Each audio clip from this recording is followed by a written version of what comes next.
expectations are and what the expectations might be for this stimulus package. Joining me is Congressman Keith Ellison from the House Financial Services Committee, and also Congressman Thaddeus McCotter is joining me right here on the Hill. Good morning, gentlemen. Good to see you guys. Thanks for being here. Congressman McCotter, let me first start with you. Yesterday, the #1 topic was the unveiling of TARP 2. And Treasury Secretary Geithner took a great deal of criticism for a lack of details. How would you grade his performance? I think you're absolutely right. One of the things that we need in the economic system today, especially in the credit markets, is stability and certainty. And if you float concepts without details, that actually exacerbates the uncertainty, and we saw the markets respond to that. I think that it was unfortunate not to come forward with a more detailed plan. And Congressman Ellison, a lot of frustration, as I understand it, the night before when members of the Senate and House were given a little bit of a preview. We saw some of that frustration yesterday in the first part of the testimony. Do you think you received enough detail, or that the work is still a work in progress? Well, it's clear that it's a work in progress. I mean, this is a complicated issue. It's not simple for anyone. And I think the Treasury Secretary is doing the best he can to get the details out. And so I'm confident that we're going to get where we need to be as it relates to full disclosure and good information.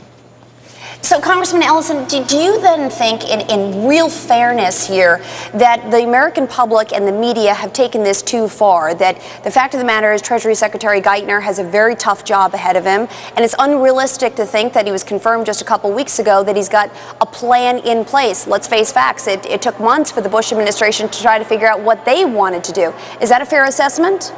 Well, absolutely. I mean, the initial the disclosure by the Bush administration was a 4-page document outlining what became the TARP. And then next thing you know, the House works on it and develops it, more transparency, more accountability. We were originally told that this will be a troubled asset program where they'll be purchasing of illiquid assets. That changes, and we end up with a stock injection type program. So look, there have been fits and starts on both sides of this thing. I think Tim Geithner needs a moment to get his bearings, and I'm very confident that we're steering our way out of this thing. All right, gentlemen, I want to switch gears for a moment. Congressman McCotter, let me start with you, because today the House Financial Services Committee will ask some tough questions of these CEOs. What do you want to know? First, I'd like to know how they got in this mess, what they've done with all the money that has been given to them. Have they freed up credit markets? The answer is pretty much no. When will they do that to help real people that are struggling right now? The other question I want to ask them is, what are they doing for my auto industry? Are they helping to participate in the restructuring process? Are they making sure that people who do have jobs stay in their jobs, stay in their homes? What are they doing to refinance the homes of people? These are simple questions that real people want to know, especially for all the money that they have received for, in many ways, their malfeasance and misfeasance. You know, Congressman Ellison, so far we've received, packets of statements and work that won't come out until they start to testify at 10 a.m. But it appears as though, from the fine line details that we're seeing, they're going to defend their use of TARP funds. They're going to talk about the very difficult economic climate. They're also going to talk about changes in compensation structures. What kind of results do they need to demonstrate to the American people today about whether or not it was fair that taxpayer money is being used to help save some of those institutions? Well, these are a group of individuals who do owe clear, detailed explanation to the committee, which is, of course, made up of representatives of the American people. They should know how they use the money. They should know whether there have been home loan modifications and what has been going on with the way they've used the funds. And the fact is that I think that this is not a gotcha session. This is not a session designed to embarrass anybody, but it is a session to get good, clear information.